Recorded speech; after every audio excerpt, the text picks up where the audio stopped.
Isang malutong na tunog ng paghampas sa mesa ang bumasag sa ingay ng bar. "Bitiwan mo ako! Manyak!" Ang sigaw ni Kalisirin afisyonado ay sapat na para patigilin ang tugtog at pag-usapan ng mga tao sa paligid. Lahat ng mata ay napunta sa kanila, sa kanya, at sa lalaking nakahawak sa kanyang braso. Nanginginig ang kanyang mga kamay sa galit. Hindi dahil sa pagkakahawak ng lalaki, kundi dahil sa kahihiyan. Ang mamahalin niyang puting bestida na bahira na ngayon ng kulay pulang alak. At ang may gawa nito ay ang lalaking nasa harapan niya. Isang lalaking mukhang hindi man lang kayang bilhin ang panyo na ipampupunas niya sa damit niya. "Miss, sorry, hindi ko sinasadya," mahinahong sabi ng lalaki, sinusubukang alisin ang pagkakahawak sa kanya. Pero mas lalo lang itong hinigpitan ni Kali. Tiningnan niya ito mula ulo hanggang paa. Isang murang polo shirt, kupasing pantalon, at sapatos na halatang marami ng pinagdaanan. Napakuyom ang kamao ni Kali. Ang kapal ng mukha ng isang ito, nahawakan siya. Ang kapal ng mukha niyang dumikit sa isang katulad niya. Hindi sinasadya, umalingaw-ngaw ang matalim niyang boses. "Alam mo ba kung magkano to? Siguro buong buhay mo. Hindi mo to kayang bilhin hampas lupa." Binitiwan ng lalaki ang kanyang braso. Baka sa mukha nito ang pagkagulat sa kanyang sinabi. Hindi sakit, kundi purong pagkabigla.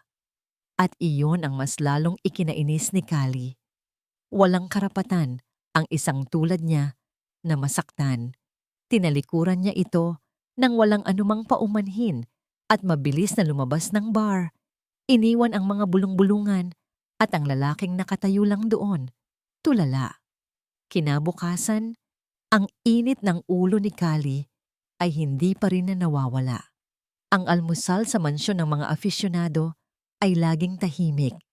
Siya sa isang dulo ng mahabang mesa at ang kanyang ama, si Don Hugo afisyonado, sa kabilang dulo. Tanging ang tunog lamang ng mga kubyertos ang maririnig. Ngunit sa umagang ito, may kakaibang bigat sa hangin. Hindi man lang tumitingin sa kanya ang kanyang ama.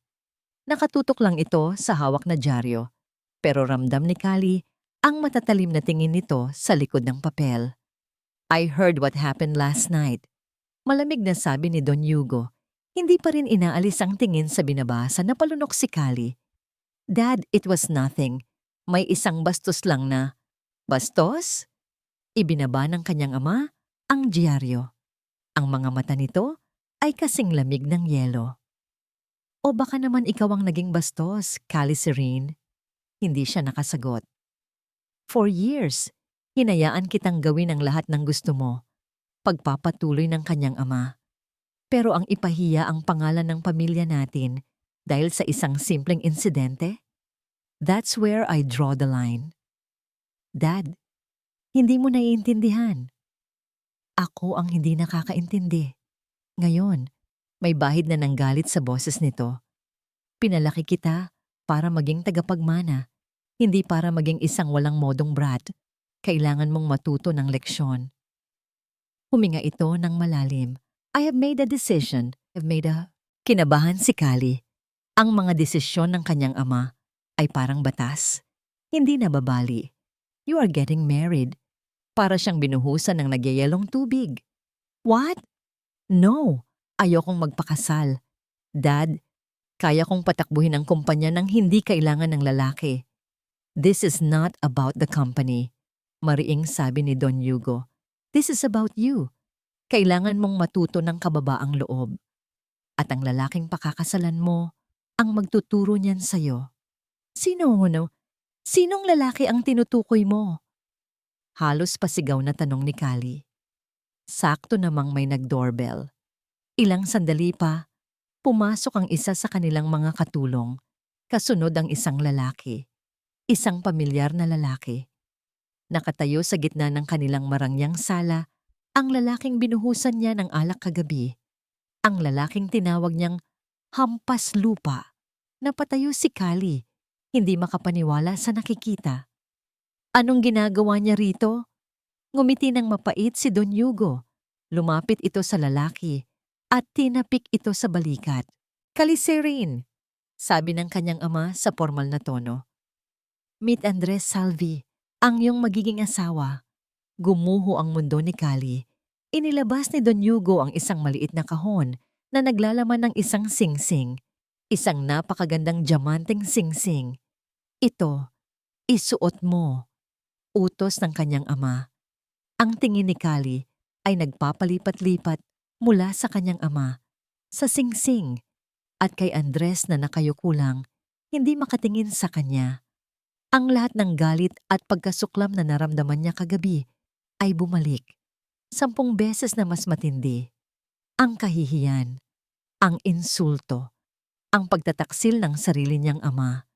Mabilis niyang hinablot ang kahon. Binuksan niya ito. At walang pag-aalinlangan, ibinato niya ang singsing sa mismong mukha ni Andres. Kahit kailan, hinding-hindi ako magpapakasal sa isang katulad mo.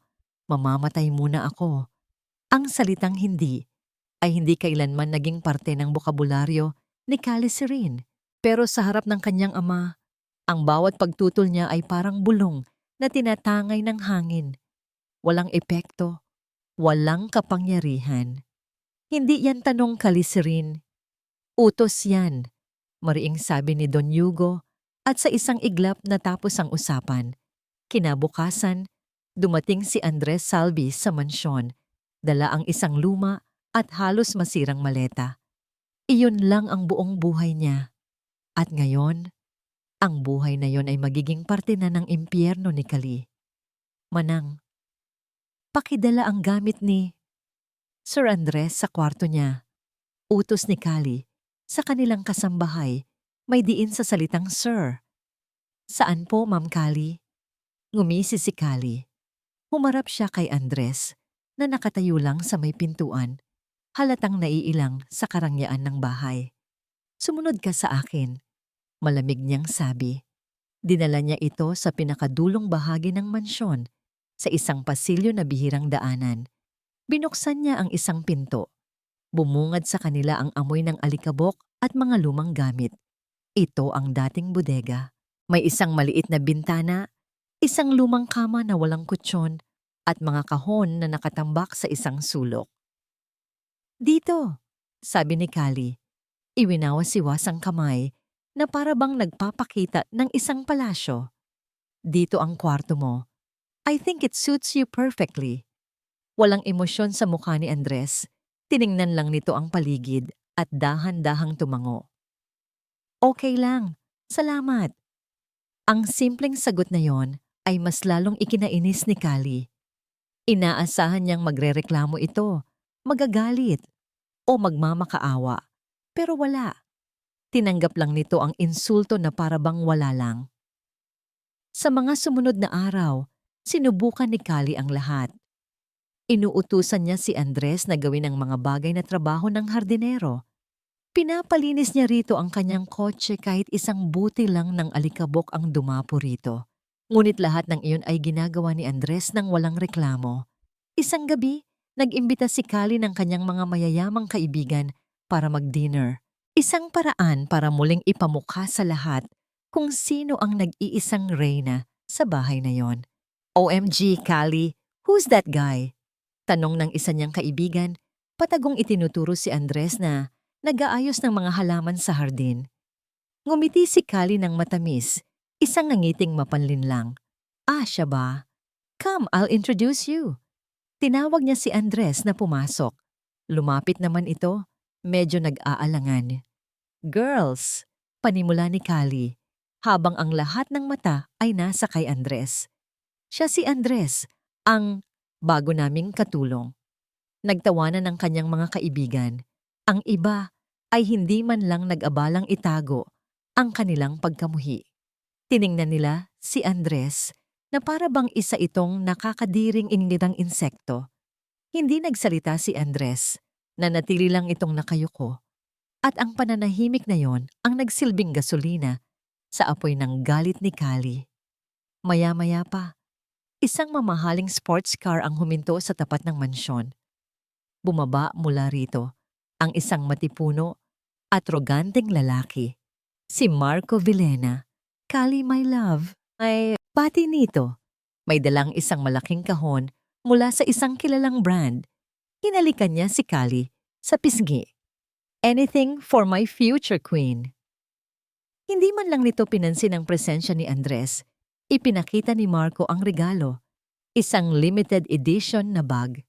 Nagtilian sa inggit ang mga kaibigan ni Kali. Marco, you shouldn't have, sabi ni Kali, kahit na halatang nagustuhan niya ang atensyon. Wala yan kumpara sa halaga mo sa akin, bulong ni Marco. At pagkatapos ay tiningnan niya si Andres. Sino to? Bagong driver? Sasagutin sana ni Kali. Nakatulong ulit pero naunahan na siya ni Andres. Bisita lang po, sir. Mahinahon nitong sagot bago magalang na tumalikod.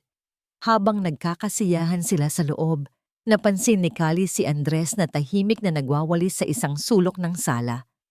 Isang ideya ang pumasok sa kanyang isip. Dala ang isang mamahaling florera, naglakad si Kali papalapit sa kinaroroonan ni Andres. At nang mapadaan siya sa tapat nito, aksidente niyang nabitawan ang florera. Isang malakas na tunog ng pagbasag ang umalingaw-ngaw. Oh my gosh! Sigaw ni Kali. Kunwari gulat na gulat. Tiningnan niya si Andres ng masama. Look what you made me do! Ang lampa mo kasi! Hindi kumibo si Andres. Sa halip na makipagtalo, kumuha lang ito ng dustpan at walis. Dahan-dahan itong lumuhod at nagsimulang pulutin isa-isa ang mga bubog. Nakatayo lang doon si Kali, pinapanood siya. Inaasahan niyang makikita ang galit sa mga mata nito, pero wala. Tanging kalmado at pagtitimpi lang ang nakikita niya. Bakit hindi siya lumalaban? Bakit hindi siya umaalis? Nang matapos maglinis si Andres at paalis na, lumapit si Marco kay Kali. Ibinaba nito ang kanyang boses, isang mapanganib na bulong. Seryoso, Kali? Papayag ka na lang na isang basahan ang nakatira sa pamamahay mo? Tumingin si Marco sa direksyon kung saan naglaho si Andres, may malamig na ngiti sa kanyang mga labi. Kung gusto mo, ako na ang bahalang magpaalis sa kanya. Gabi na, malamig ang simento sa sahig ng bodega. Ito ang nagsisilbing higaan at tahanan ni Andres sa loob ng mansyon ng mga afisyonado. Nakatitig lang siya sa kisame, iniisip ang mga nangyari kanina. Ang tawa ng mga kaibigan ni Kali. Ang mapanghamak na tingin ni Marco Villena.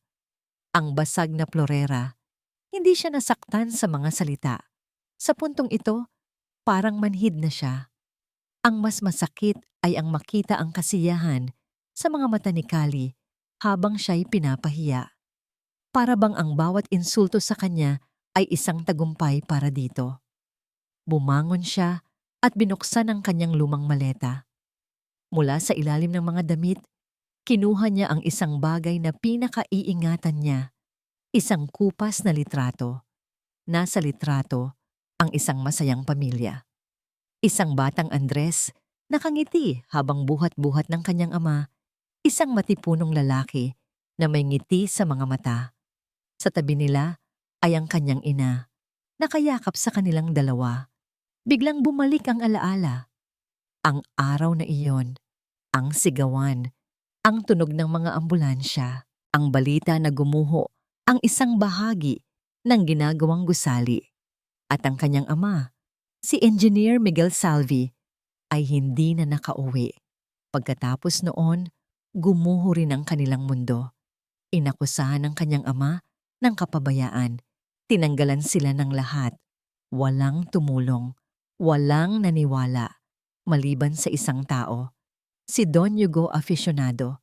Dumating ito na parang isang anghel. Ibinigay nito sa kanyang ina ang tulong pinansyal para makapagsimula ulit. Pinag-aral siya nito sa pinakamagandang unibersidad hanggang sa maging isang ganap na engineer tulad ng kanyang ama. Isang malaking utang na loob, isang pasanin na habang buhay niyang dadalhin. Kaya nang sabihin ni Don Hugo ang tungkol sa kasal, hindi siya nagdalawang isip. Ito na ang pagkakataon niyang suklian ang lahat ng kabutihan nito, kahit na ang kapalit ay ang sarili niyang kahihiyan. Para sa'yo pa, para kay Nay, kakayanin ko to. Kinuha niya ang kanyang cellphone at idinayal ang numero ng kanyang ina. Hello, Nay. Anak, Andy, kumusta ka na dyan? Maayos ba ang pakikitungo nila sa'yo? Puno ng pag-aalala ang boses ng kanyang ina. Ngumiti si Andres, kahit na alam niyang hindi ito makikita ng kausap.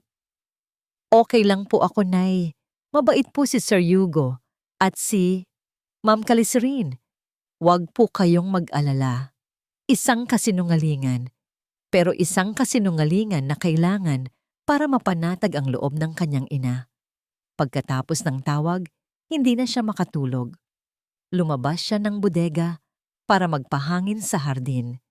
Sa ilalim ng liwanag ng buwan, napansin niya ang isang antigong upuan na gawa sa kahoy. May sira ang isa nitong paa. Naalala niya ang kwento ni Manang. Ito raw ang paboritong upuan ni Kali noong bata pa ito. Pumasok siya ulit sa bodega, kinuha ang ilang gamit at tahimik na bumalik sa hardin. Maingat niyang inayos ang sirang paa ng upuan. Nilagyan ng pandikit, itinuwid at pinatibay. Isang maliit na bagay. Isang gawaing hindi naman mapapansin, pero para sa kanya, sapat na yon. Nang pabalik na siya sa kanyang silid, napadaan siya sa tapat ng library ni Don Hugo. Bahagyang nakabukas ang pinto. Narinig niya ang boses nito, seryoso at may bigat. Hindi, kailangan nating mag-ingat. Alam mong delikado si Ricardo. Isang sandaling katahimikan. Oo, bantayan ninyo si Andres, lalo na ngayon. Hindi natin alam kung kailan kikilos si Ricardo. Napatigil si Andres sa paglalakad. Ricardo? Sino si Ricardo? At bakit kailangan siyang bantayan? Mabilis siyang bumalik sa bodega, puno ng katanungan ng isip. May isang bagay na hindi sinasabi sa kanya. May isang bagay na mas malalim pa sa isang simpleng kasunduan. Naupo siya sa sahig at itinulak ang isang lumang kahon sa ilalim ng kama. Ito ang kahon ng mga naiwang gamit ng kanyang ama. Binuksan niya ito. Sa loob ay may mga lumang T-square, calculator, at ilang mga libro. At sa ilalim ng lahat ng yon, nandoon ang hinahanap niya. Ang huling notebook ng kanyang ama. Isang technical notebook na puno ng mga kalkulasyon at sketch. Binuklat niya ito sa mga huling pahina sa mga drawing para sa proyektong naging dahilan ng kanyang kamatayan. Tinitigan niyang mabuti ang bawat linya, bawat numero. Bilang isang engineer, may napansin siyang kakaiba. May mali sa mga sukat. Pero hindi iyon ang pinakanagpagulo sa kanyang isip. Sa pinakahuling pahina, may bakas. Isang bakas ng isang punit na papel. May isang pahina na sadyang inalis mula sa notebook. At sa gilid ng punit, may isang maliit na sulat kamay na halos hindi na mabasa. Isang salita. Vilena. Hindi katanggap-tanggap ang proposal na Tomes Aficionado. Ang boses ni Mr. Tan, isa sa pinakamahalagang kliyente ng kanilang kumpanya, ay umalingaw-ngaw sa buong boardroom. Pinagpapawisan ng malagkit si Kali, kahit na todo ang lamig ng aircon. 2 linggo na siyang nagpupuyat para sa proyektong ito. Ang kanyang unang malaking proyekto bilang acting CEO. Isang pagkakataon para patunayan sa kanyang ama at sa buong mundo na kaya niyang tumayo sa sarili niyang mga paa. Pero ngayon, sa isang iglap, lahat ay guguho. May malaking depekto sa structural design ninyo.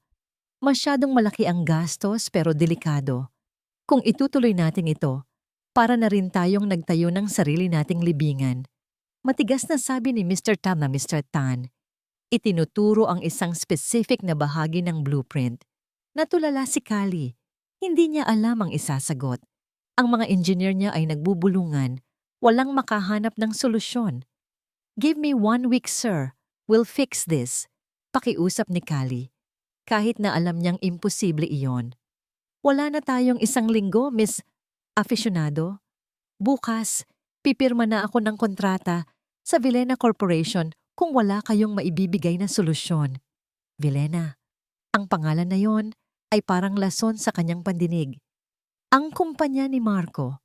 Kung mangyayari iyon, ito na ang pinakamalaking kahihiyan Sa buong buhay niya, sakto namang bumukas ang pinto ng boardroom. Pumasok si Andres, may dalang isang folder. Inutusan siya ni Kali kanina na kunin ang ilang dokumento sa opisina niya. Sorry sa abala, mahinang sabi ni Andres, at akmang aalis na nang mapansin niya ang blueprint na nakalatag sa mesa. Huminto siya. Tinitigan niya itong mabuti. Anong tinitingin-tingin mo dyan? Masungit na tanong ni Kali, naiinis sa interruption. Hindi siya pinansin ni Andres. Dahan-dahan itong lumapit sa mesa. Sir, ma'am, excuse me po. Lahat ay napatingin sa kanya. Si Mr. Tan ay nagtaas ng kilay. Kung ia-apply po natin ang retrofitting technique gamit ang carbon fiber reinforced polymers, panimula ni Andres, itinuturo ang problemadong bahagi ng disenyo. Mas mapapatibay natin ang pundasyon nang hindi na kailangang baguhin ang buong plano. Makakatipid tayo ng at least 30% sa gastos at mas magiging ligtas pa ang istruktura. Natahimik ang buong kwarto. Ang mga engineer ni Kali ay napatingin sa isa't isa. Pagkatapos ay tumango-tango, sumasang-ayon sa sinabi ni Andres. Si Mr. Tan ay napatayo. Tiningnan niya si Andres mula ulo hanggang paa. Pagkatapos ay tumingin kay Kali na may bagong paghanga sa kanyang mga mata. Sino ang binatang ito, Miss Aficionado? Hindi alam ni Kali ang sasabihin. Si Andres, ang hampas lupa, ang katulong, ang lalaking araw-araw niyang minumura. Ngayon ay nasa harapan niya at kakaligtas lang sa kanyang karera. He's my consultant. Ang tanging lumabas sa bibig ni Kali. Ngumiti ng malapad si Mr. Tan. Well, your consultant just saved this project. Deal closed, Miss Aficionado. Sa inyo ang proyekto. Nang gabing iyon, hindi mapakali si Kali. Paulit-ulit na naglalaro sa isip niya ang nangyari. Ang talino ni Andres, ang respeto sa mga mata ni Mr. Tan, ang katotohanang iniligtas siya nito. Uminom siya ng gamot at nahiga. Masama ang kanyang pakiramdam. Nilalagnat yata siya dahil sa stress. Sa kalagitnaan ng gabi, nagising siya. Nanginginig siya sa ginaw. Ang ulo niya ay parang binibiyak sa sakit. Sinubukan niyang bumangon para kumuha ng tubig, pero nahilo lang siya at napahiga muli. Pumikit siya. Handa nang magpatalo sa sakit. Maya-maya, naramdaman niya ang pagbukas ng pinto ng kanyang kwarto. May mga yabag na papalapit. At pagkatapos, isang malambot at malamig na tela ang dahan-dahang idinampi sa kanyang noo. Idinilat niya ng bahagya ang kanyang mga mata. Sa dilim ng kwarto, naaninag niya ang isang anyo. Isang lalaking nakaupo sa silya sa tabi ng kanyang kama. Walang tigil itong isinasawsaw ang bimpo sa isang palanggana ng tubig at ipinupunas sa kanyang noo, leeg at mga braso. Hindi niya maaninag ang mukha nito, pero kilala niya ang amoy. Isang simpleng amoy ng sabon. Amoy ni Andres. Hindi siya nagsalita. Pinikit niya lang ulit ang kanyang mga mata at hinayaan ang sarili na alagaan. Sa buong gabi, sa tuwing gigising siya, nandoon pa rin ito. Hindi umalis. Hindi natulog. Kinaumagahan, nagising si Kali sa sikat ng araw. Wala na ang kanyang lagnat. Magaan na ang kanyang pakiramdam. Lumingon siya sa tabi ng kama. Wala na si Andres, pero nakita niya ang isang baso ng tubig at gamot sa bedside DCD table. Sa tabi nito ay ang silyang inupuan nito. At sa ibabaw ng silya, nakatiklop ng maayos ang bimpo na ginamit nito buong gabi. Napaupo siya. Tinitigan niya ang silya. Sa unang pagkakataon sa loob ng maraming taon, naramdaman ni Kali ang isang bagay na hindi galit o pagkainis. Isang bagay na kakaiba. Isang bagay na mainit. Biglang bumukas ang pinto. Pumasok ang kanyang ama, si Don Hugo. Nakita nito ang ayos niya, ang gamot sa tabi, at ang silya. Isang maliit na ngiti ang sumilay sa mga labi nito. Isang ngiting matagal nang hindi nakikita ni Kali. Lumapit ito at umupo sa gilid ng kanyang kama. "See?" mahinang sabi ni Don Hugo. Ang boses nito ay may kakaibang lambing. I told you, he is a good man. Tumingin si Callie sa kanyang ama. Ang mga mata nito ay hindi nanghuhusga. Sa halip, mayroon itong kahulugan. Isang kahulugang hindi pa niya kayang unawain ng lubusan. Ang tagumpay sa boardroom ay panandalian lamang. Para kay Andres, ang paghanga sa mga mata ni Mr. Tan ay mabilis na napalitan ng mga mapanuring tingin mula sa kanyang mga katrabaho sa Aficionado Corp. Ang mga dating bumabati sa kanya ay ngayoy umiiwas. Ang mga ngiti ay naging pabulong na usapan. Nagsimula sa isang sulok. Hindi ba't yan yung engineer na in-endorse ni Sir Hugo? Oo, siya nga. Pero may narinig ako. Ano? Anak daw yan ni Miguel Salvi, ang pangalan ng kanyang ama. Sa isang iglap, bumigat ang hangin. Si Engineer Salvi? Yung sa Nightingale Project? Yung gumuhong building?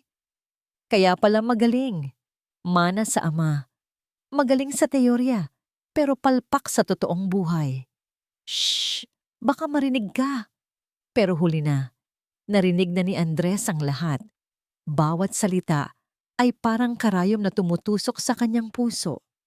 Anak ng palpak na engineer. Ang bansag na yon ay mas masakit pa sa hampas lupa dahil hindi lang siya ang sinisiraan nito, kundi pati ang alaala ng kanyang ama. Alam niya kung sino ang may kagagawa nito. Isang hapon, paglabas niya ng opisina, nakaabang sa parking lot si Marco Villena, kasama ang dalawa nitong kaibigan. Nakasandal ito sa mamahalin nitong kotse, may mapang-asar na ngiti sa labi. Look who's here, sabi ni Marco. Sapat na para marinig ng lahat. Ang consultant. Hindi pinansin ni Andres. Nagpatuloy lang siya sa paglalakad. Huwag ka namang bastos, Salvi. Hinarang siya ni Marco. Kinakausap kita. Sikat ka na narinig ko. Ikaw daw ang bagong paborito. Mag-ingat ka lang. Tiningnan ni Andres si Marco ng diretso sa mata. Wala akong panahon para sa'yo. Wow, mayabang na ngayon. Tumawa si Marco. Mabuti pa sigurong manahimik ka na lang. Baka mamaya, may gumuhong building na naman dahil sa'yo. Alam mo na, lahi na niyo yata yan. Napuyom ang mga kamao ni Andres sa kanyang tagiliran. Isang malalim na galit ang umakyat sa kanyang lalamunan. Gusto niyang suntukin ang mapang-asar na mukha sa harapan ni Septia. Pero pinigilan niya ang sarili. Para kay Don Hugo. Para sa kanyang ina. Tapos ka na. Malamig na tanong ni Andres. Akmang sasagot si Marco nang biglang may tumunog na cellphone. Ang cellphone ni Andres. Nakita niya ang pangalan ng kanyang ina. Agad niya itong sinagot. Tinalikuran si Marco. Nay, napatawag po kayo? Isang hikbi ang narinig niya mula sa kabilang linya. Anak, totoo ba ang mga naririnig ko dito? Umiiyak na, sabi ng kanyang ina. Siniraan na naman nila ang papa mo. Sinasabi nilang, hindi na nito matapos ang sasabihin. Gumuho ang mundo ni Andres. Umabot na pala sa kanilang probinsya. Ang kasinungalingang pilit nilang ibinabaon ay muling hinuhukay.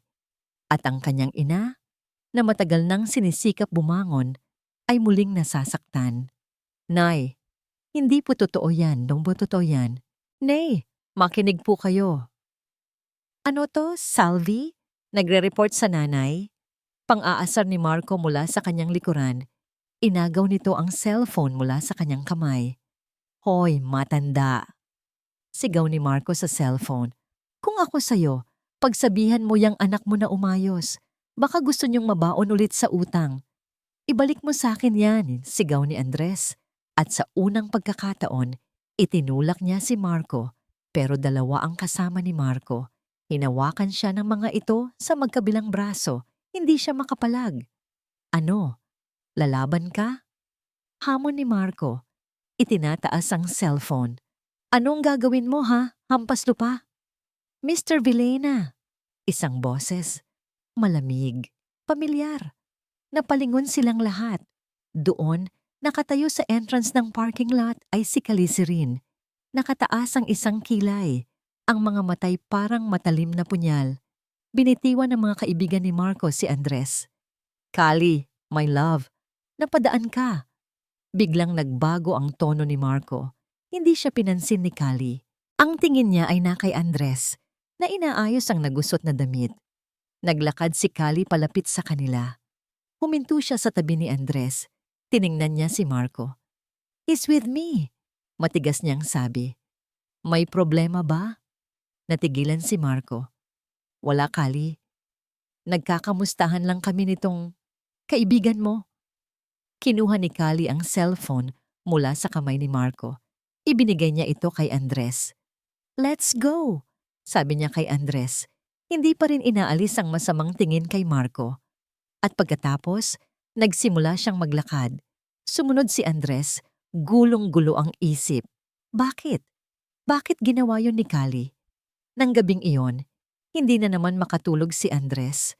Ang pagtatanggol ni Kali, ang iyak ng kanyang ina, ang pangalan ng kanyang ama, lahat ay naghahalo sa kanyang isipan.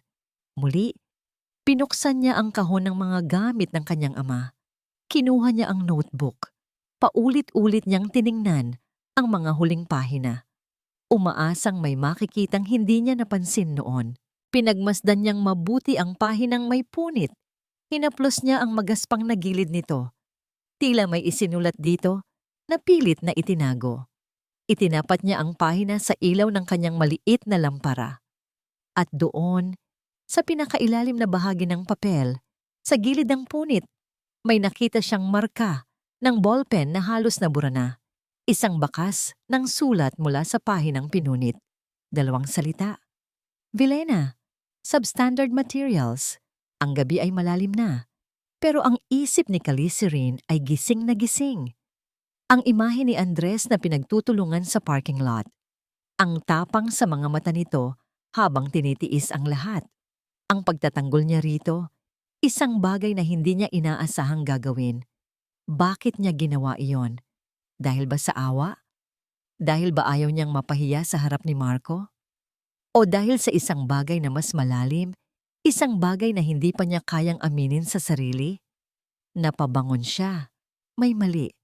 Ang buong sitwasyon ay mali. Ang pagpilit ng kanyang ama sa kasal, ang biglaang pag-atake ni Marco kay Andres, at ang pangalang Vilena na paulit-ulit niyang naririnig. Kailangan niyang malaman ang totoo. Alam niya kung saan magsisimula. Ang opisina ng kanyang ama. Ang lugar na yon ay parang isang kuta. Puno ng mga sikretong hindi kailanman ibinabahagi sa kanya. Patay na ang lahat ng ilaw sa mansyon. Dahan-dahan siyang bumaba. Bawat hakbang ay maingat, bawat anino ay kanyang pinagmamasdan. Huminto siya sa tapat ng malaking pinto na gawa sa narra. Ang opisina. Kinapa niya ang isang maliit na susi na nakatago sa ilalim ng paso ng halaman sa tabi ng pinto. Ang duplicate key na ipinagawa niya noong teenager pa siya. Isang maliit na pagre-rebelde na ngayon ay may mas malaking pakinabang. Pinihit niya ang susi, bumukas ang pinto nang walang tunog. Sa loob, ang tanging liwanag ay mula sa buwan na tumatagos sa malaking bintana. Ang amoy ng lumang libro at tabako ay bumalot sa kanya. Naglakad siya papunta sa mesa ng kanyang ama. Maraming mga folder, pero walang kakaiba. Pagkatapos, napansin niya ang isang bagay na hindi niya inaasahan. Sa likod ng isang malaking painting sa dingding, may isang maliit na bakal, isang safe. Kinabahan si Kali. Ano ang tinatago ng kanyang ama? Sinubukan niya ang pinakahalatang kombinasyon, ang birthday niya. Mali. Ang birthday ng kanyang yumaong ina. Mali. Napaisip siya. Anong bagay ang pinakamahalaga sa kanyang ama? Ang kumpanya. At ang pangalan na laging bukang bibig nito kapag pinag-uusapan ang pinagmulan ng kanilang yaman. Project Nightingale. Ang unang malaking proyekto na nagpasikat sa Aficionado Corporation. Dahan-dahan niyang ipinasok ang mga numero na katumbas ng mga letra. NIGHTINGALE. Isang mahinang tunog. Bumukas ang safe. Nanginginig ang mga kamay ni Kali habang kinukuha ang nag-iisang folder sa loob. Makapal ito at may nakasulat sa labas. Ang pangalan din ng proyekto. Umupo siya sa silya ng kanyang ama at binuksan ito.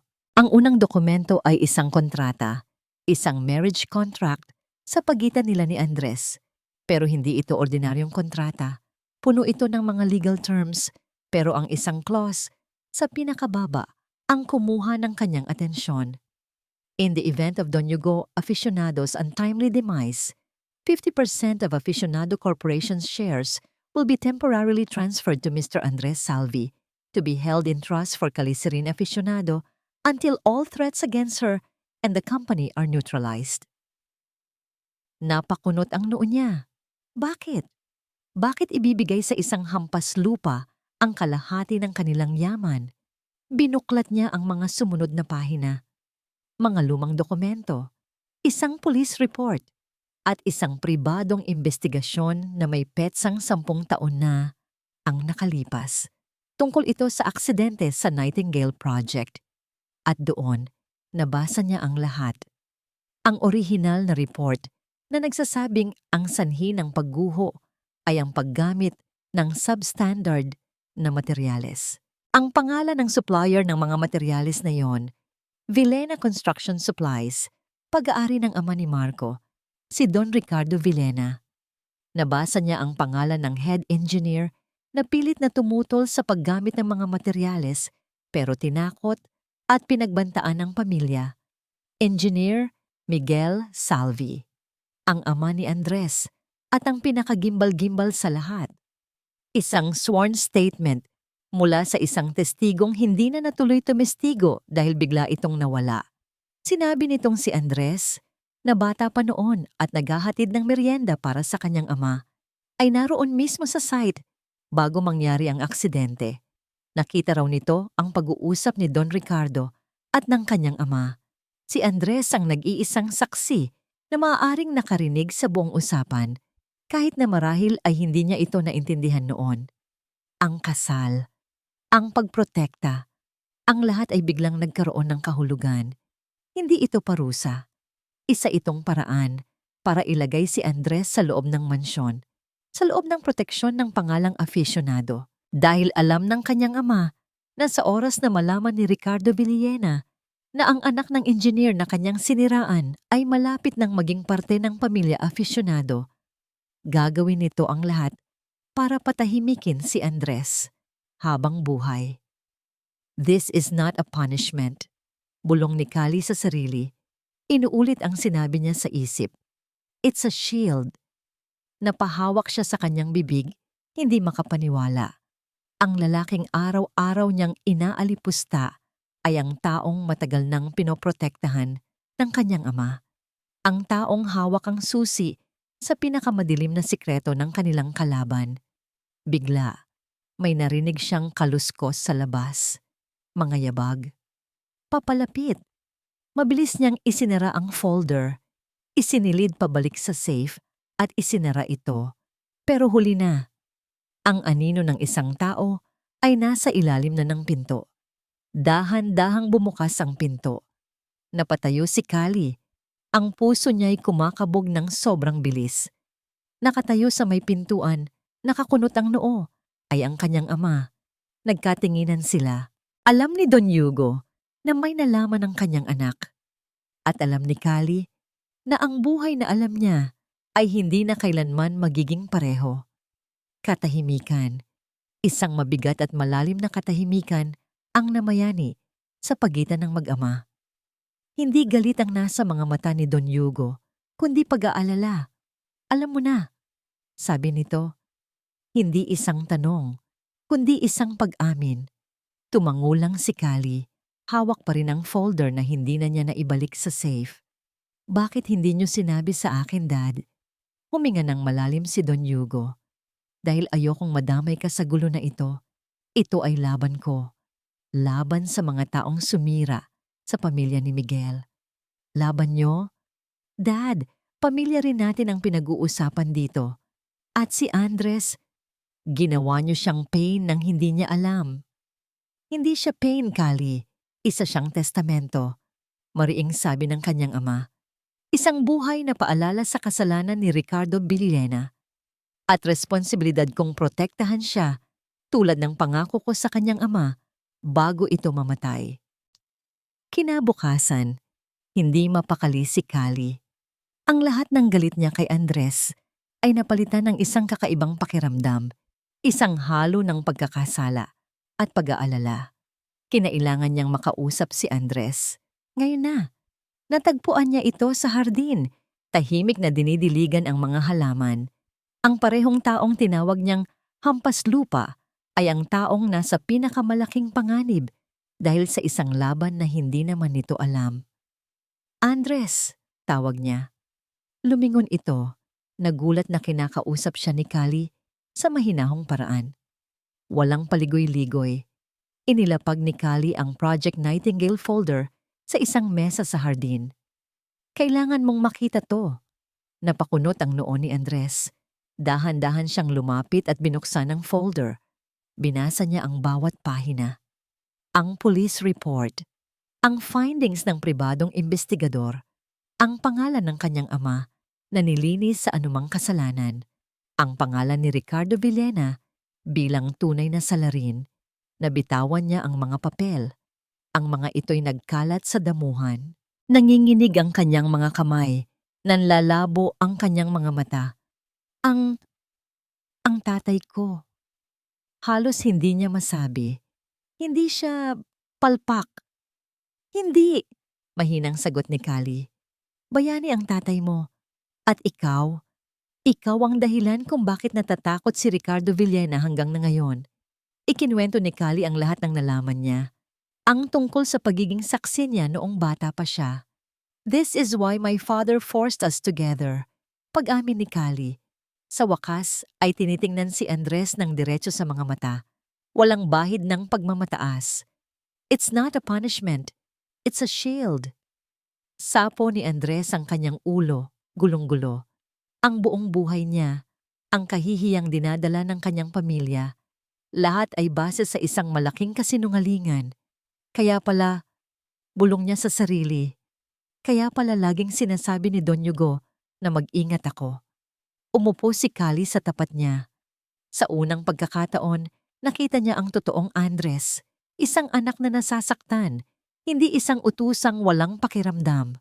Kailangan nating mahanap ang kulang na piraso, sabi ni Kali. Ang pahinang pinunit mula sa notebook ng tatay mo. Iyon ang magiging huling pako sa kabaong ni Ricardo. Tumingin si Andres kay Kali. Wala na ang dating matapobreng babae. Sa harapan niya ngayon ay isang kakampi. Isang taong handang tumulong sa kanya. Tumango si Andres, may bagong determinasyon sa kanyang mga mata. Kinuha niya ang kamay ni Kali, isang kilos na hindi inaasahan ng dalaga. Gagawin natin to ng magkasama, sabi ni Andres. Ang boses ay matatag na ngayon. Para sa tatay mo, dugtong ni Kali. At para sa pamilya mo, pagtatapos ni Andres. Sa ilalim ng araw, sa gitna ng hardin, isang alyansa ang nabuo. Hindi na sila si Calisirin Aficionado, ang mayaman na tagapagmana, at si Andres Salvi, ang hamak na engineer. Sila na ngayon ay magkakampi. Pinulot nila ang mga nagkalat na papel at bumalik sa loob. Magkasama nilang pinag-aralan ng notebook. Villena, substandard materials, basa ni Andres sa bakas ng sulat. Kailangan nating malaman kung anong eksaktong materyales ang tinutukoy dito. Habang abala sila sa pag-aaral, biglang nag-vibrate ang cellphone ni Andres. Isang text message mula sa isang unknown number. Binuksan niya ito. 2 pangungusap lang ang nakasulat. Alam ko ang totoo sa pagkamatay ng tatay mo. Magkita tayo. Huwag kang pupunta. Ito ang unang sinabi ni Kali matapos basahin ang text message. Ang kanyang boses ay puno ng pag-aalala. Patibong yan, Andres. Masyadong halata. Pero paano kung hindi? Sagot ni Andres, ang puso niya'y naghahalo sa pag-asa at takot. Paano kung ito na yung sagot na hinihintay natin? Hindi ko kayang palampasin to, Kali. Sinubukan siyang pigilan ni Kali, maging ni Don Hugo. Ngunit ang desisyon ni Andres ay buo na. Ang pangako ng pagbibigay hustisya sa kanyang ama ay mas malakas kaysa sa anumang panganib. Ang lugar ng pagkikita ay sa isang construction site sa labas ng syudad, gabi. Tanging ang mga ilaw mula sa poste ang nagsisilbing liwanag. Dumating si Andres mag-isa. Maingat siyang naglakad sa pagitan ng mga nakatambak na bakal at semento. "Sino yan?" Tawag niya sa dilim. Walang sumagot. Tanging ang ihip ng malamig na hangin. Akmang tatalikod na si Andres nang biglang may lumabas na isang lalaki mula sa likod ng isang truck. Pamilyar ang mukha nito. Isa sa mga tauhan ni Marco Villena. May inabot itong isang makapal na brown envelope kay Andres. "Pinabibigay," sabi ng lalaki. "Ano to? Nasaan ang kausap ko?" Nagtatakang tanong ni Andres. Bago pa man siya makasagot, isang serye ng mga flash mula sa iba't ibang direksyon ang sumilaw sa kanyang mga mata. Mga kamera, sunod-sunod. Natigilan si Andres. Nahulog ang envelope sa kanyang mga paa. Naintindihan niya na. Huli na ang lahat. Kinabukasan, isang emergency board meeting ang ipinatawag sa Aficionado Corporation. Naroon ang lahat ng board members. Naroon si Don Hugo, nakaupo sa dulo ng mesa, ang muka ay parang bato. Naroon si Kali, nakatayo sa isang sulok, hindi mapakali. At naroon din sila, ang mga ahas. Si Don Ricardo Villena at ang kanyang anak na si Marco, nakaupo na parang sila ang biktima. "Mga Ginoo," panimula ni Don Ricardo, ang boses ay puno ng pagkukunwaring lungkot. "Nandito kami ngayon dahil sa isang napakasakit na katotohanan. Ang aming kumpanya ay naging biktima ng corporate espionage." Sa isang malaking screen sa harapan, ipinakita ang mga litrato. Malinaw. Si Andres, sa isang madilim na construction site, tumatanggap ng isang envelope mula sa isang kilalang tauhan ng mga Villena. At ang taong nasa likod nito, dugtong ni Marco, itinuturo si Andres na nakatayo sa gitna ng kwarto, ay walang iba kundi ang taong inyong pinagkatiwalaan. Isang folder ang ipinamahagi. Sa loob nito ay mga pekeng dokumento, mga blueprint ng pinakabagong proyekto ng aficionado na may pirma ni Andres at isang bank statement na nagpapakitang nakatanggap di umano si Andres ng malaking halaga mula sa isang offshore account na konektado sa mga Villena. "Isang malaking kasinungalingan," sigaw ni Kali. "Tumahimik ka, Kalisirin," ang sigaw pabalik ng kanyang ama. Sa unang pagkakataon, nakita ni Kali ang nag-aapoy na galit sa mga mata ni Don Hugo, isang galit na nakatutok kay Andres. "Paano mo nagawa ito sa akin, Andres?" tanong ni Don Hugo. Ang boses ay nanginginig sa pagkasuklam. "Pinalaki kita, tinuring na parang anak. Ito ang igaganti mo sa akin?" "Sir Hugo, hindi po totoo yan. Patibong po lahat ng yan."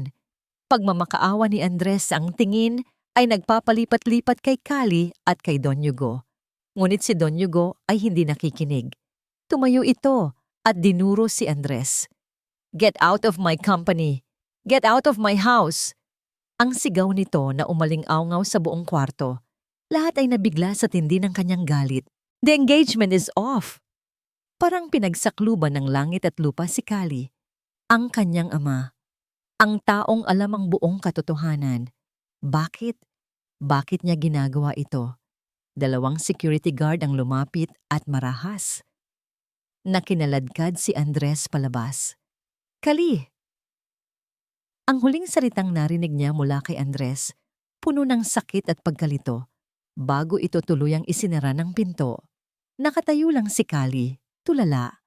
Ang nangiting tagumpay sa mga labi ni Ricardo at Marco Villena ay parang lason na kumakalat sa buong silid. Gumuho ang lahat, ang kanilang plano, ang kanilang pag-asa. Nang matapos ang meeting, tumakbo si Kali palabas. Nakita niya si Andres na itinutulak palabas ng building. Ang mga gamit nito ay nasa isang itim na supot. Tumakbo siya, sinubukang habulin ang sasakyang sinakyan nito, pero mabilis itong nawala sa kalsada. Naiwan siyang nakatayo sa gitna ng daan habang unti-unting pumapatak ang ulan. Basa, talunan, nag-iisa. Kinuha niya ang kanyang cellphone, idinayal ang numero ng kanyang ama, handa nang sumigaw, magalit, humingi ng paliwanag. Pero bago pa man siya makatawag, nag-vibrate ang kanyang phone. Isang text message mula sa kanyang ama. 3 salita lang. Trust the plan. Ang mga salitang trust the plan ay paulit-ulit na umalingaw-ngaw sa isip ni Callie. Sa loob ng 2 araw, nagkulong lang siya sa kanyang kwarto. Ang sakit ng pagtataksil, hindi mula kay Andres, kundi mula sa sarili niyang ama, ay parang tinik na nakabara sa kanyang lalamunan. Pero ang text na yon, ang 3 salitang yon ay hindi umaalis sa kanyang isip. Isang plano. Kung mayroong isang bagay na alam niya tungkol sa kanyang ama, ito ay laging meron itong plano. Bumangon siya. Ang mga luhang pumatak ay napalitan ng apoy sa kanyang mga mata. Kung ito ay isang laro, isang chess match sa pagitan ng kanyang ama at ni Ricardo Villena, hindi siya mananatiling isang simpleng manonood. Oras na para gumalaw. Kinuha niya ang cellphone. Hindi niya pwedeng tawagan si Andres. Siguradong binabantayan ang lahat ng tawag nito. Kailangan niyang hanapin ang taong nag-text kay Andres. Ang orihinal na pain sa patibong. Ginamit niya ang kanyang pera at impluensya. Kumuha siya ng isang pribadong imbestigador, ang pinakamagaling sa larangan. Ibinigay niya ang numero at isang utos. Hanapin mo kung sino ang may-ari nito. Ngayon na. Wala pang 24 na oras, may sagot na siya. Ang numero ay nakarehistro sa isang burner phone, pero na-trace ng investigador ang lokasyon kung saan ito huling ginamit. Isang maliit na karinderya sa isang lumang distrito ng Maynila. Nagpanggap si Callie, isang simpleng bestida. Walang alahas, itinali ang buhok. Nag-commute siya, isang bagay na hindi niya ginawa sa buong buhay niya. Kailangan niyang mag-ingat. Narating niya ang lugar. Isang simpleng kainan na amoy pritong isda at bawang. Umupo siya sa isang sulok, nagmamasid. Ilang minuto pa, isang matandang lalaki ang pumasok. Mga 70 anyos na, payat. May makapal na salamin sa mata. Umupo ito sa mesang malapapit sa kanya at umorder ng kape. May kakaiba sa lalaking ito. Ang mga kamay nito, kahit nakulubot na, ay may mga kalyo. Mga kalyong hindi galing sa simpleng trabaho. Mga kalyo ng isang taong sanay humawak ng mga gamit pang konstruksyon. Nilakasan ni Callie ang kanyang loob. Tumayo siya at lumapit sa mesa ng matanda. "Excuse me po," mahina niyang sabi. "Maari po bang makiupo?" Tumingin sa kanya ang matanda. Nagtataka. Tumangulang ito. "Pasensya na po sa abala," panimula ni Callie. "May hinahanap lang po akong isang tao. Baka sakaling kilala ninyo. Engineer Miguel Salvi po." Sa pagbanggit pa lang ng pangalan, biglang nagbago ang anyo ng matanda. Ang dating kalmadong muka ay napalitan ng gulat at takot. "Hindi ko siya kilala." Mabilis nitong sagot, akmang tatayo. "Sandali lang po," pigil ni Callie. "Kaibigan po ako ng anak niya, si Andres." Huminto ang matanda. Tinitigan siya nito ng matagal. "Ako po si Mang Jun." Pagpapakilala nito. "Ako ang pinakamatalik na kaibigan ng tatay niya." Sa loob ng sumunod na oras, ikinuwento ni Mang Jun ang lahat. Siya at si Miguel ay magkasama sa Nightingale Project. Siya ang unang sinabihan ni Miguel tungkol sa mga substandard na materyales ni Villena. At siya ang nasa tabi ni Miguel nang pagbantaan nito ang kanyang pamilya. Naging duwag ako. Pag-amin ni Mang Jun, nangingilid ang mga luha. Pagkatapos mamatay ni Miguel, tinakot ako ni Ricardo. Sinabihan niya akong manahimik kung ayaw kong sumunod sa kaibigan ko. Kaya sa loob ng 10 taon, nabuhay ako sa takot. "Bakit po ngayon?" tanong ni Callie. "Dahil nalaman kong ang anak ni Miguel ay mapapangasawa ng isang afisyonado," sagot nito. Naisip ko, ito na ang pagkakataon. May kakampi na siya. May proteksyon, kaya sinubukan kong makipag-ugnayan sa kanya. Pero mali ako. Mas tuso pala si Ricardo. Hindi pa huli ang lahat, Mang June, sabi ni Kali. Anong magagawa natin? Wala na tayong ebidensya. Ngumiti si Kali. Meron po, pero kulang. At kayo po ang makakatulong sa amin na mabuo ito. Dinukot ni Mang June ang kanyang pitaka. Mula sa isang lihim na lagayan, kinuha niya ang isang maliit na katupi at naninilaw na piraso ng papel. Bago mamatay si Miguel, ibinigay niya ito sa akin. Sabi nito habang inaabot kay Kali. Ang orihinal na delivery receipt. Ang pahinang pinunit niya mula sa kanyang notebook. Binuksan ito ni Kali. Naroon ang lahat. Ang listahan ng mga substandard na materyales, ang petsa, at sa pinakailalim, isang pirma. Isang malinaw na pirma na nagpapatunay na tinanggap at inaprubahan ang mga materyales na yon. Ang pirma ni Don Ricardo Villena. Ipaglalaban ko siya, sabi ni Kali, habang hawak ng mahigpit ang papel. Ang boses niya ay puno ng determinasyon. Ipaglalaban ko ang hustisya para sa tatay niya. Habang pabalik siya sa kanyang sasakyan, nag-vibrate ang kanyang cellphone. Isang news alert. Villena Corporation, magdaraos ng isang malaking press conference bukas para sa anunsyo ng kanilang pinakabagong groundbreaking project. Napangisi si Kali. Isang press conference, isang entablado, isang perpektong lugar para sa huling akto. Alam na niya ang kanyang gagawin. Ang ballroom ng isang grand hotel ay puno ng mga camera, reporters, at mga maimpluwensyang tao. Sa entablado, sa ilalim ng matinding liwanag, nakatayo si Don Ricardo Villena. Ang kanyang ngiti ay abot hanggang tenga. Sa tabi niya ay ang kanyang anak na si Marco. Today, panimula ni Don Ricardo sa mikropono, ang boses ay umaalingaw-ngaw sa buong silid. Marks a new era for Villena Corporation, isang proyekto na hindi lang magpapabago sa mukha ng syudad, kundi magpapatunay din na ang aming kumpanya ay nakatayo sa pundasyon ng integridad at tiwala. Nagpalakpakan ang mga tao.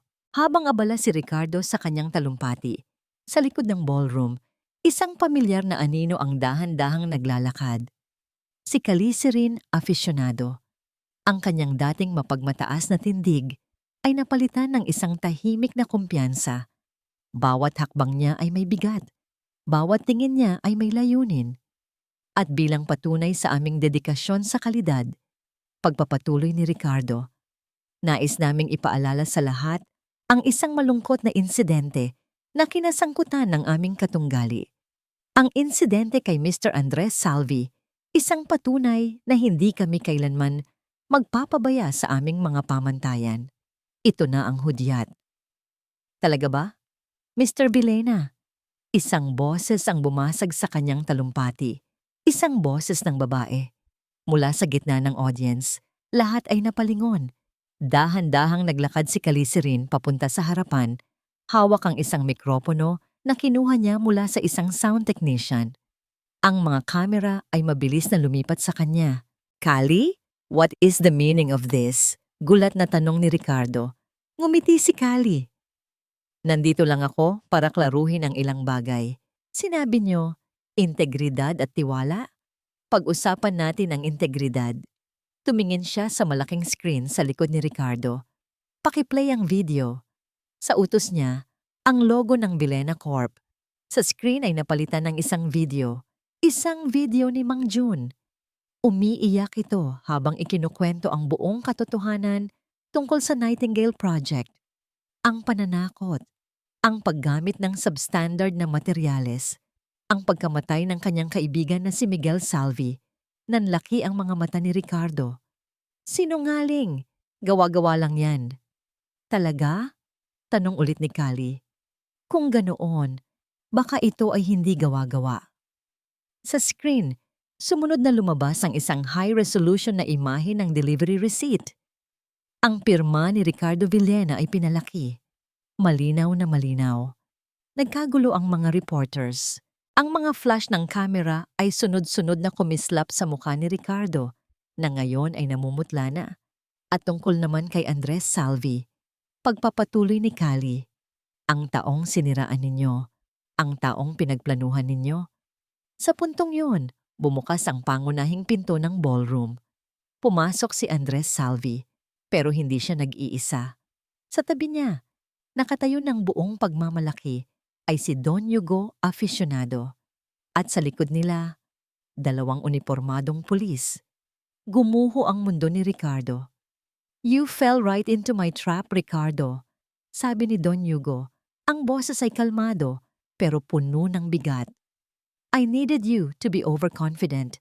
Kailangan kong isipin mo na nagtagumpay ka na." Ipinakita ni Don Hugo sa lahat ang isang recording.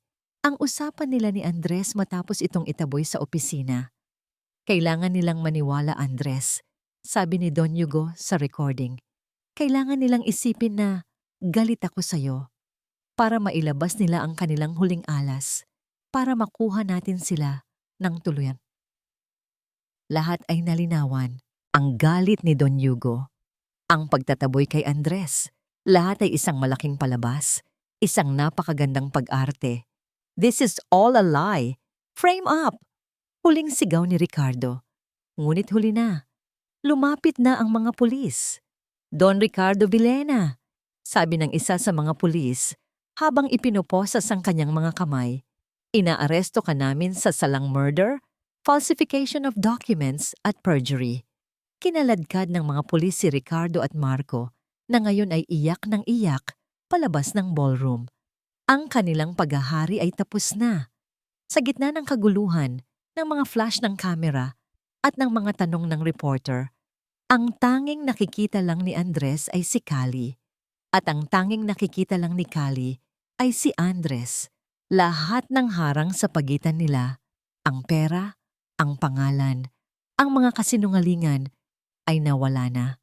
Naglakad si Andres palapit sa kanya. Dahan-dahan. Huminto siya sa harapan ni Kali. Sa gitna ng lahat, sa harap ng buong mundo, kinuha niya ang kamay nito. "Tapos na," bulong ni Andres. Ang boses ay puno ng pasasalamat, paghanga, at isang damdaming mas malalim pa. Tumango si Kali. Ang mga matay nangingilid sa luha ng tagumpay. Tapos na.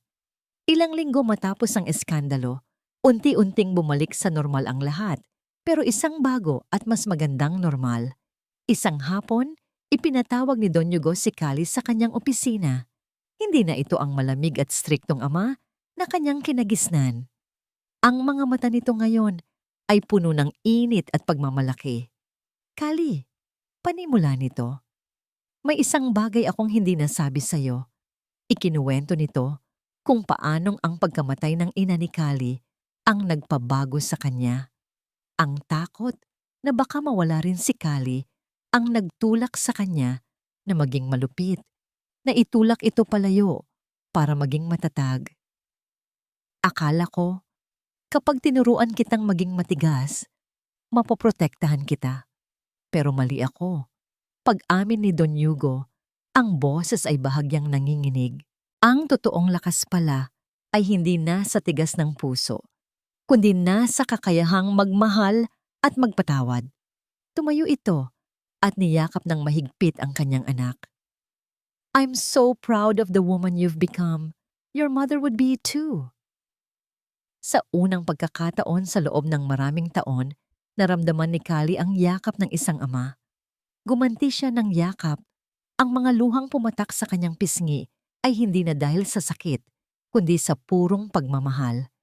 Kinabukasan, sinamahan ni Kali si Andres sa sementeryo. Nakatayo sila sa harap ng isang simpleng puntod. Nakasulat dito ang pangalan, Engineer Miguel Salvi, isang mabuting ama at asawa. Inilapag ni Andres ang lumang notebook ng kanyang ama sa ibabaw ng lapida. "Pa," sabi niya, ang boses ay mahinahon. "Nakuha na po natin ang hustisya. Malinis na po ulit ang pangalan ninyo." Hinawakan ni Kali ang kamay ni Andres. Ipinaparamdam ang kanyang suporta. "Salamat, Kali," sabi ni Andres, nakatingin sa kanya. "Hindi ko ito magagawa kung wala ka." Magkasama tayo rito, Andres, sagot niya. Umalis sila sa sementeryo na may kapayapaan sa kanilang mga puso. Ang mga multo ng nakaraan ay sa wakas, matahimik nang nagpapahinga. Bumalik sila sa mansyon ng mga afisyonado.